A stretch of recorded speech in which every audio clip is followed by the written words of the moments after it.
الحمدللہ رب العالمین والعاقبۃ للمتقین والصلاة والسلام علی سید المرسلین اما بعد فاعوذ باللہ من الشیطان الرجیم بسم اللہ الرحمن الرحیم ولا تلقوا بأیدیکم الی التہلکہ صدق اللہ مولانا العظیم اللہم صلی علی سیدنا و مولانا محمد وعلی آل سیدنا و مولانا محمد وبارک وسلم علیہ۔ معزز ناظرین و سامعین، میں راہ راست چینل کے توسط سے آپ کی خدمت میں حاضر ہوں۔ آج میں ایک انتہائی اہم ایشو پر گفتگو کرنے والا ہوں اور میں امید کرتا ہوں کہ آپ میری ان معروضات کو توجہ سے سنیں گے۔ مسئلہ سب سے پہلے میں آپ کے سامنے پیش کرتا ہوں کہ ایشو کیا ہے۔ ایشو یہ ہے کہ اگر کسی دور میں گراؤنڈ ریئلٹیز جو اس وقت موجود حقائق ہیں ان میں اور کسی روایت میں ٹکراؤ کی صورت پیدا ہو جائے تو اس مقام پر ہمارا عقیدہ، ہمارا عمل اور ہمارا طرز گفتگو کیا ہونا چاہیے۔ مثال کے طور پہ موجودہ دور میں کرونا وائرس کی وجہ سے ایک اشکال پیدا ہو رہا ہے۔ بعض لوگ اس مسئلے کو لے کر وہ احادیث مبارکہ کی ایسی تشریحات پیش کر رہے ہیں کہ جن سے لوگوں کے ذہنوں میں کنفیوژن بھی پیدا ہو رہی ہے اور لوگ تذبذب کا شکار بھی ہیں۔ ایک طرف تو ہم کرونا وائرس کی وبا سے نبرد آزما ہیں اور پوری دنیا، پوری انسانیت بشمول تمام اہل ایمان اس بیماری سے بچ نکلنے کی کوئی صورت ڈھونڈ رہے ہیں، اور ایک طرف کچھ لوگ کچھ روایات کو پیش کر کے ان کی من مانی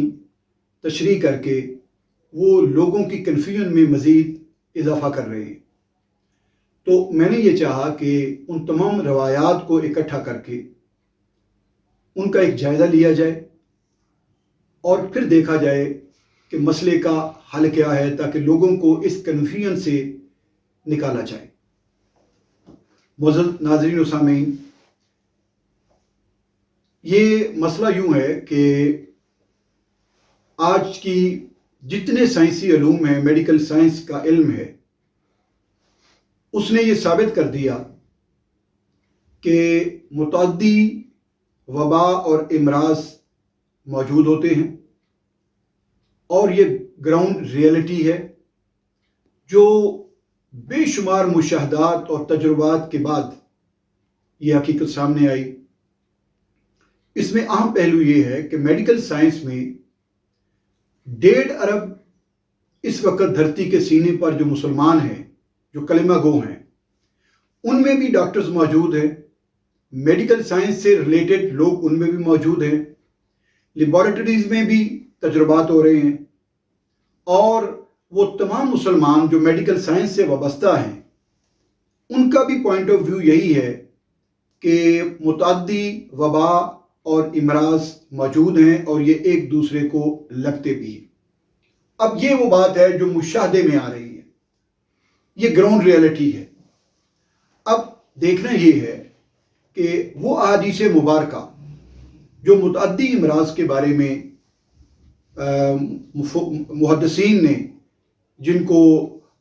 نقل کیا ہے ان کا سٹیٹس کیا ہے۔ اب جو آپ کے سامنے پروپوزیشن میں پیش کرنے والا ہوں یہ انتہائی حساس اور اہم ہے، اور وہ یہ ہے کہ قول رسالت مآب صلی اللہ علیہ وآلہ وسلم، حضور کا فرمان علی شان، ہمارا عقیدہ یہ ہے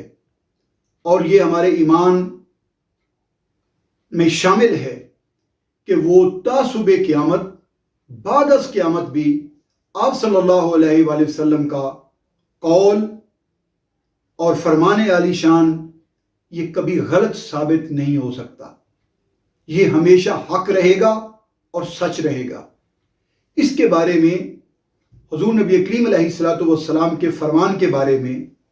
کسی شک کا اظہار کرنا، اس میں کوئی نقص اور عیب ڈھونڈنا، یہ ایمان سے خارج کر سکتا ہے۔ اس لیے اس مسئلے کی حساسیت اور بڑھ جاتی ہے۔ اب ایک طرف یہ گراؤنڈ ریئلٹی ہے جو سامنے آ رہی ہے، اور لاکھوں تجربات اور مشاہدات کے بعد غیر مسلم بھی اور مسلمان صاحبان ایمان جو میڈیکل سائنس سے وابستہ ہیں، ان کے تجربے اور مشاہدے میں بھی یہ بات آ گئی کہ متعدی امراض جو ہیں یہ پھیلتے بھی ہیں، یہ خطرناک بھی ہیں، اور یہ ایک دوسرے کو لگتے بھی ہیں۔ اب اس صورت میں کیا کیا جائے گا؟ اب یہ ہے وہ سوال جس کے حوالے سے میں آپ سے گفتگو کرنے والا ہوں۔ امام الحرمین الشریفین نے موجودہ حالات کے پرسپیکٹو میں جو فتویٰ دیا ہے، وہ اس کی جو بنیاد بنی ہے وہ سورہ بقرہ کی آیہ مبارکہ 195 ہے۔ وہ آیہ مبارکہ یوں ہے: وَأَنفِقُوا فِي سَبِيلِ اللَّهِ وَلَا تُلْقُوا بِأَيْدِيكُمْ إِلَى التَّهْلُكَةِ وَأَحْسِنُوا إِنَّ اللَّهَ يُحِبُّ الْمُحْسِنِينَ۔ یہ ہے وہ آیہ مبارکہ جس کو انہوں نے بنیاد بنایا ہے۔ اس آیہ مبارکہ کو لے کر کچھ لوگوں نے